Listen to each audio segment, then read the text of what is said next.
Hi Libra, welcome to your end of September 2018 General Tarot Update. It's Raina here and shuffling the cards.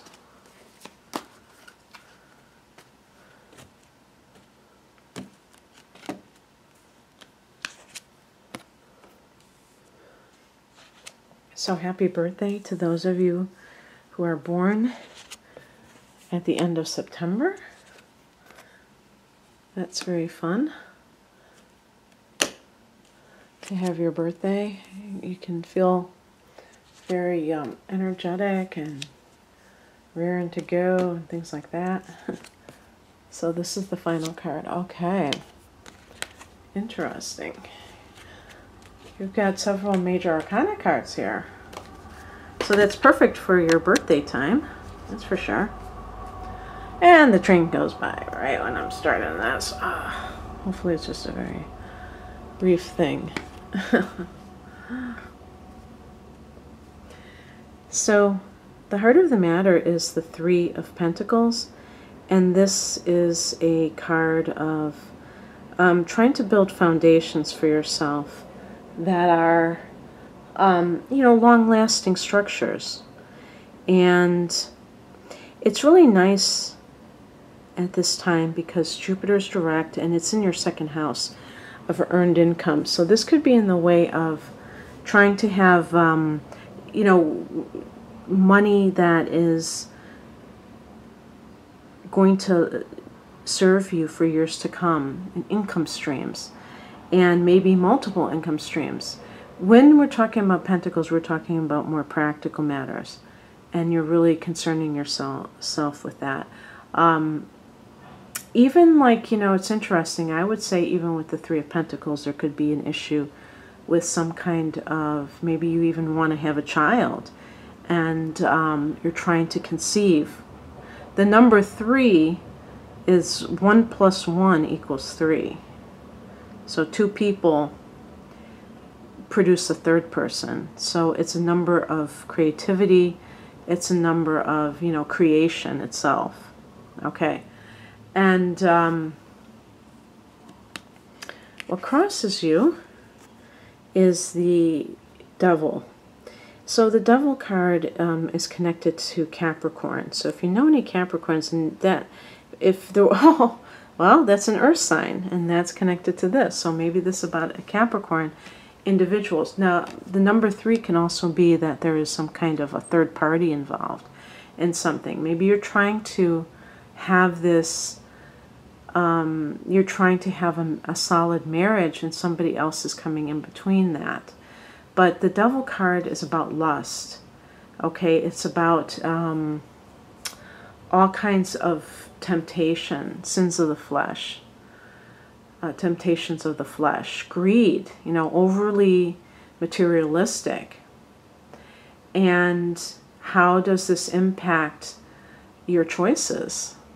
Are you choosing something like a profession or staying in a job primarily because of the pay, instead of whether or not it really aligns with your values and whether you really feel like you want to be there? These are very important questions. And the Foundation card, which may talk about the past influence on this situation, is the Four of Temperance. I was looking at the number 14, but it's the Temperance card in the Major Arcana. And if you notice, this is connected to Sagittarius, by the way. So if you're engaged in some kind of a lover's triangle, maybe it's between a Sagittarian and a Capricorn. If you notice that the angel, one foot is in the water, one foot is on land. It's about balance, which Libra is, I was going to say, infamous for requiring in their life. But it's very easy for a Libra person to become imbalanced. And I think that especially when it comes to spiritual matters, sometimes Libra is, being overly analytical.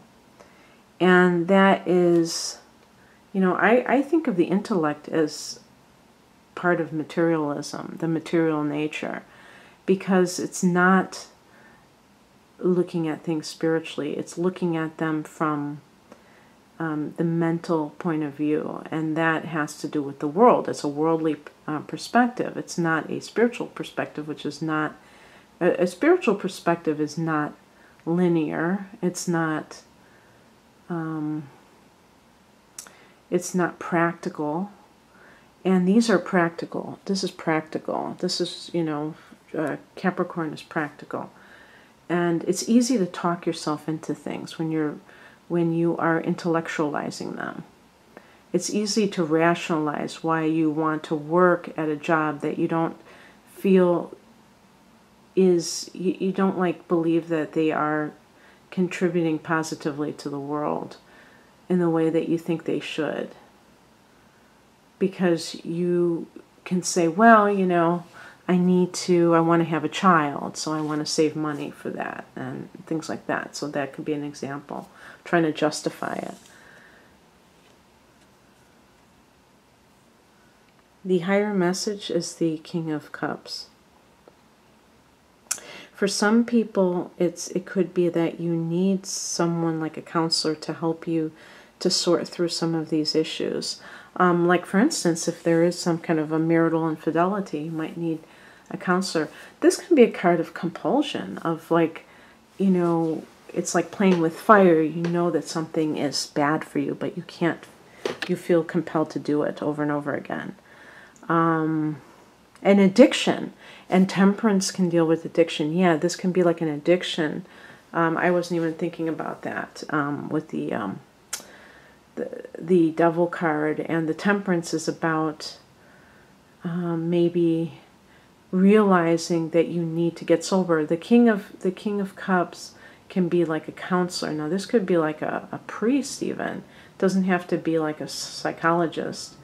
It could be somebody who is in a spiritual position, or a psychic, especially a male psychic who is very compassionate, a friend, or a father figure, because the king can be a father, who is like a father to you, or your father. It could be a mature, emotionally mature male who's a Cancer, a Scorpio, or a Pisces individual. I was getting distracted because I was thinking, I know that Librans like Cancers too. So this is the spiritual message. So maybe this person is even a partner material, but you have been, associating with somebody who is like more dangerous and more of a carnal, it's more lustful, and this could be more of an emotional connection with this person. What's coming in? Well, this is actually a card of the perspective from the mundane, the worldly perspectives, more down-to-earth perspective. Seven of Wands. This is a card of being on the defensive. So, and also, but standing your ground. So it almost seems to me like you're the victim of all of this, and that you're not the one cheating, that maybe this person is like, could be even like with a coworker that they're cheating, your partner, and it can be too, maybe maybe the problem, the elephant in the room, is that they have a drinking problem or something like that, and that causes them to, or even like a sex addiction. That might be more what it is. But I'm seeing the cups with the temperance, so it could be whether it's drinking that causes them to lose their inhibition and cheat, or if it's just because they have a sex addiction. Whatever's going on, don't blame. The point is with the Seven of Wands, don't blame yourself and think that you have something to prove.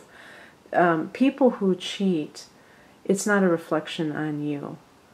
And the other thing too is that it puts you in the position of feeling like you have to prove your worth.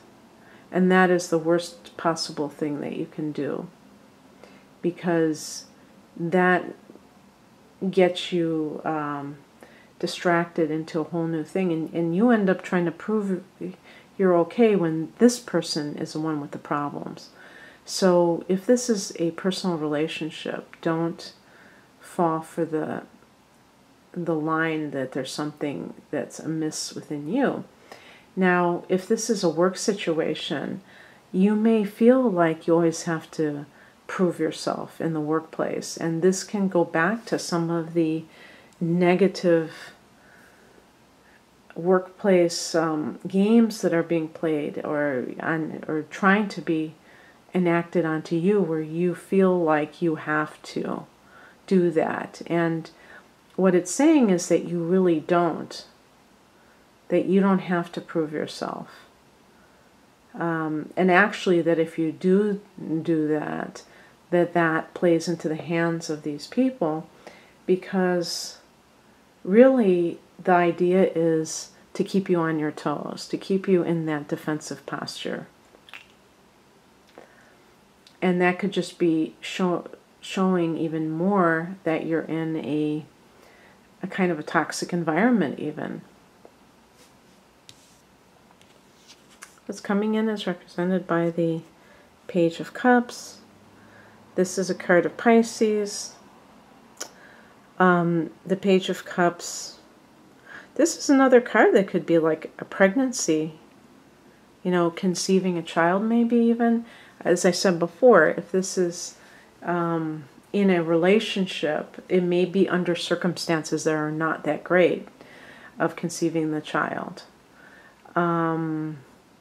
Unless your partner has just gotten clean and sober, and now they are able to, they're healthy enough to conceive a child, and maybe that happens for you. If that's been a concern, maybe you do get to experience that.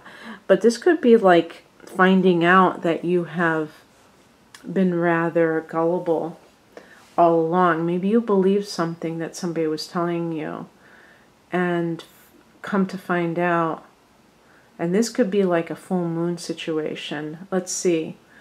Sure enough. Yep. Because at the end of September, we have a full moon in Aries. And this is your 7th house of committed partnership. Full moons can bring out secrets. So we're talking about September 24th. I think it's at 1 degree of Aries. So the sun is at 1 degree of Libra. Moon is at 1 degree of Aries. And that's your 7th house, baby. And it can be like kind of a time of, wow, okay, so this is what was really going on. A revelation occurs where things come into light. And you see things as they really are. But one of the things that will likely happen is that you will feel a sense of, why did I ever believe this nonsense to begin with? And you may feel like a fool. And, you know, obviously you shouldn't, because trusting people, even trusting people who don't deserve it, giving people the benefit of the doubt isn't something that fools do. But the thing to the takeaway from this is to realize that, you know, for the future, that other people, you know, will show you who they are if you fully pay attention. And maybe you look the other way when they were doing what they were doing in some way. Maybe they said things that were blatantly obvious about what their intentions were, and you chose to reframe it in a different way. The outcome is change is inevitable. This is a period of transition. This could be the end of a job, but this is going to be on your terms. I just want you to know that. So this is not about like the Tower card where something just happens that is an unpleasant surprise. This is about you taking charge of your life. And this card, the Death card, is connected to Scorpio. So this can be, maybe this is making the, giving you a hint of when this transition period is. Maybe it is during the time when the sun is in Scorpio. This will be occurring before we know it, because the sun goes into Scorpio, the third week in October. And I'm going to be putting out my October videos for, the general tarot at some point in the near future. So you can compare how this one at the end of September compares to that one, to see if there's any continuity. Obviously, this is a general reading, and as such, it's supposed to apply to every single Libra person on the planet. And that's a bit of a tall order to fill. So if you'd like a personal reading, the link to my readings on my website is below. But I do think that that change is in the air for you, Libra, for sure. And of course, your solar return is also indicative of that. So I hope you enjoy this. Take care. Bye.